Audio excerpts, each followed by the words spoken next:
Welcome everyone. This is the third and final installment of 3 videos covering an AQA A-level chemistry exam question on organic synthesis. Check out the links in the description to see the first 2 videos. Question details are given at the end. Here's the background information for the question. You can take a photo to refer back to during the video. And here are the questions I'm going to go through. You can pause the video and try them yourself first. Let's get started. First of all, we have to describe a method that the student should use to purify the benzoic acid.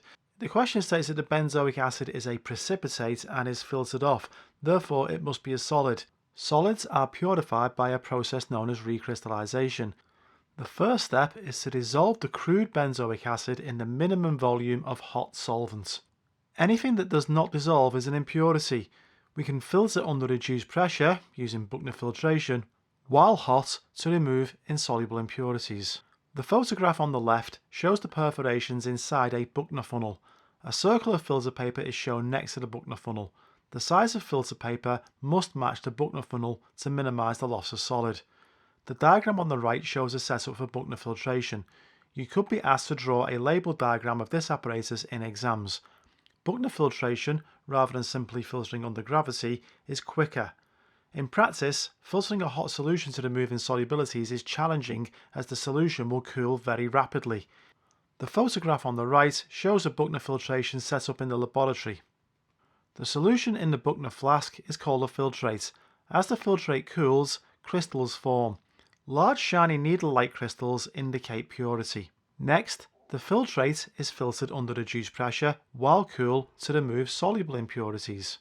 The pure solid product remains on the filter paper and is washed with cold solvent. Cold solvent is used to minimize the chance of dissolving the desired product.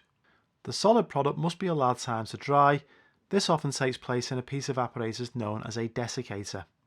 For this part of the question, we need to calculate percentage yield and give a reason why the yield is not 100%. There are 2 steps for this synthesis shown by the balanced equations there. First of all, the ester is converted into a carboxylate salt, then the carboxylate salt is converted into the carboxylic acid. Theoretically, 1 mole of the ethyl benzoate ester will produce 1 mole of benzoic acid. The amount of ethyl benzoate is given in the question, 0.040 moles. Theoretically, the amount of benzoic acid that we recover will also be 0.040 moles. The actual amount of the benzoic acid recovered is given by mass divided by molar mass. 5.12 divided by 122.0 gives 0.041967 moles. Percentage yield can be calculated using actual and theoretical masses or amounts. The important thing is we must be consistent. Substituting the numbers in gives a percentage yield of 105%.